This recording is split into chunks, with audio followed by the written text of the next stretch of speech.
చిగురించబోతుంది. గొప్ప దినాలు నువ్వు చూడబోతున్నావు. నీ యేసుకు సమస్తము సాధ్యమే. గుడ్ మార్నింగ్ దేవుని ప్రియకుమారుడా, గుడ్ మార్నింగ్ దేవుని ప్రియకుమార్తె. Special good morning to you. చాలాసార్లు మన చుట్టుపక్కల జరుగుతున్న విషయాల వైపు మన కళ్ళు వెళ్ళిపోతాయి. అవి చివరకు మన కన్నీరు మిగిలిస్తాయి. జనాలన్న మాట, ఉద్యోగంలో జరుగుతున్న విషయాలు, తల్లిదండ్రులు అంటున్న మాటలు, భార్య అంటున్న మాట, భర్త అంటున్న మాట, బిడ్డలు అంటున్న మాట, ఈ లోకం ప్రవర్తిస్తున్న తీరు కావచ్చు, ఏదైనా చివరికి కన్నీరు మిగులుస్తుంది మన కళ్ళు వీటి వైపుగా వెళ్ళినప్పుడు. జాగ్రత్త వినండి సంగమా. యేసయ్య ఈ ఉదయాన్ని మనకు ఒక విషయాన్ని నేర్పించడానికి ఇష్టపడుతున్నాడు. ఒక రోజట యేసయ్య సమాజ మందిరంలోకి వెళ్ళినప్పుడు ఓచ చేయగలవాడు ఒక వ్యక్తి ఉంటాడు. ఈ ఓచ చేయగలవాడు అక్కడున్నందుకు యేసు చూసి ఆ వ్యక్తిని పిలిచి మధ్యకి రమ్మని చెప్తాడు. ఓచ చేయి అంటే ఒక చేయి సరిగ్గా పని చేయకుండా బలహీనమైన ఒక చేయ, ఆ చేయి పని చేయదు, ఆ పని చేయలేని ఒక చేయగలిగిన వ్యక్తిని లోపల పిలిచి, లేకపోతే మధ్యకి పిలిచి నిలవబడమని చెప్పాడు. ఈ ఉదయం నిన్ను కూడా దేవుడు పిలుస్తున్నాడు. నీ జీవితంలో ఏదైనా ఒక పని చేయలేని విషయం అంటే నిన్ను మధ్యకి పిలుస్తున్నాడు.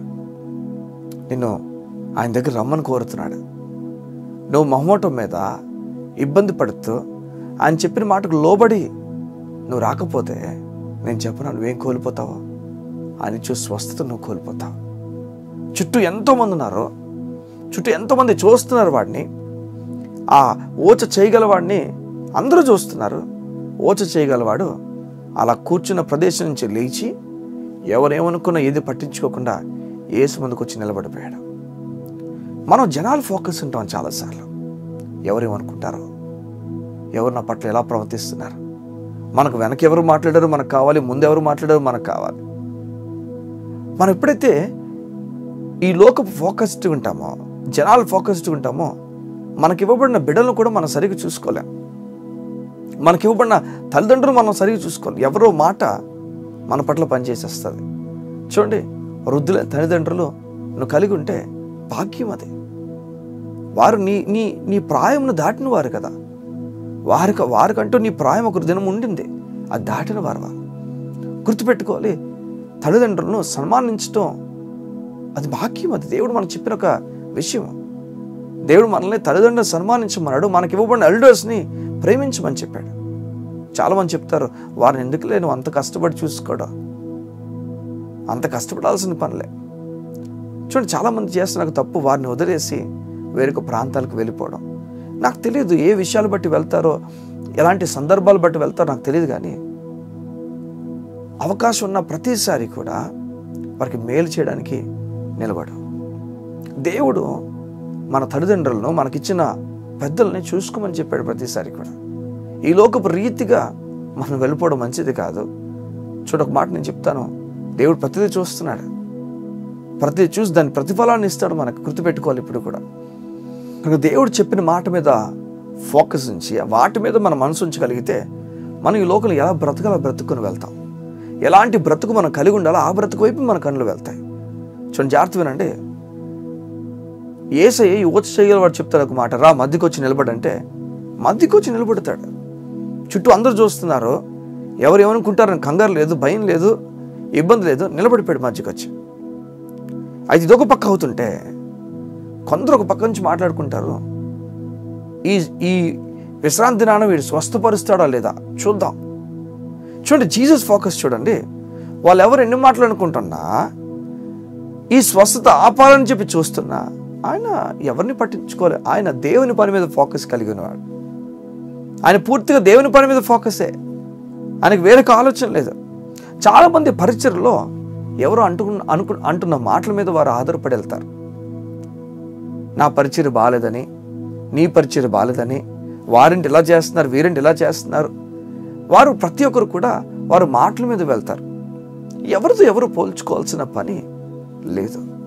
దేవుని మాట మీద ఒక వ్యక్తి సెంటర్ అయినప్పుడు ఎవరితో పోలిక లేకుండా వ్యక్తిగతంగా దేవుడిచ్చిన పనిని జరిగించుకుని వెళ్తారు. సంగమా, ఈరోజు దేవుడు నీతో మాట్లాడుతున్నాడు. సేవకుడు అయితే, దేవుని మాట చెప్తున్న వ్యక్తి అయితే దేవుని మీద నీ ఫోకస్ ఉంచు. చుట్టూ ఎవరు నీపై నింద వేస్తున్నారో, ఈ నింద నుంచి ఎలా తప్పించుకోవాలో నువ్వు కంగారు పడక. నింద నుంచి తప్పించేవాడు దేవుడు. అది మాత్రమే కాదు, వారి నోటి మాట వల్ల కలుగు బాధని కలగకుండా దేవుడు చేస్తాడు. చాలామంది వారి పనిని, ఈ లోక పనిని వారు చేసుకుని వెళ్ళనివ్వండి, వారి పని వారు చేసుకునివ్వండి. నీవైతే నీ పని నువ్వు చేసుకుని వెళ్ళు. నీవైతే దేవుని పని చేసుకెళ్ళి, నీ ఫోకస్ అంతా దేవుని మీదకి వెళ్ళని. ఓచ చేయగలవాడు అదే నేర్పిస్తున్నాడు, యేసే అదే నేర్పిస్తున్నాడు. ఎవరిని చూడొద్దు, యేసేని మాత్రమే చూడు. నేను నమ్ముతున్నాను, నువ్వు యేసేని చూస్తుండగా నీ కట్లు తెగిపోతున్నాయి. నువ్వు యేసే వైపు కన్నుంచుండగా నీ పని చేయలేని ప్రతి పరిస్థితి మారిపోబోతుంది యేసే నామములో. నువ్వు యేసే వైపు చూస్తుండగా నీ చుట్టూ జనాలు ఆశ్చర్యపోయే రీతిగా దేవుడు నీ జీవితాన్ని నిలబెట్టునుగాక. నువ్వు యేసే వైపు చూస్తుండగా నీ కథ, నీ జీవితపు కథ ఒక సాక్ష్యముగా అనేకులకు వినిపింప చేయబడినగాక. నేను నమ్ముతున్నాను, గొప్ప కార్యాలతో దేవుడు నడిపించిపోతున్నాడు. కళ్ళు మూసుకుంటావా? ఏదో నీ గురించి, నీ కుటుంబం గురించి ప్రార్థన చేస్తాను. మా తండ్రి, నీ బిడ్డలు వారి కుటుంబానికి జ్ఞాపకం చేసుకోండి. ఏ విషయంలో కుటుంబాల కొరకు వారు దిగులు పడుతున్నారో నాకు తెలియదు, కానీ నీ చేతులకు అప్పగించుండగా నెమ్మది కలిగి వారి కుటుంబాన్ని దీవించి, కుటుంబం పైన అధికమైన ప్రేమను వీరికి కలుగు చేయండి. కుటుంబాలతో గడపాలి, కుటుంబాలతో ఉండాలి అని చెప్పి ధైర్యమును, ఆ ప్రేమను వారికి ఇవ్వండి. లోటైన ఎత్తైన అన్నిట్లో కూడా కుటుంబంతో సహకరించినట్లుగా నీ బిడ్డలకు కృపనివ్వండి. వారికి కావాల్సిన ధనం ఇవ్వండి, బలం ఇవ్వండి. నీకు స్తోత్రాలు అయ్యా. నీ సమాధానంతో నడిపించండి. ఈ ప్రత్యేకమైన ఈ ఉదయం నీ బిడ్డలను నీ చేతులకు అప్పగించుచున్నాను.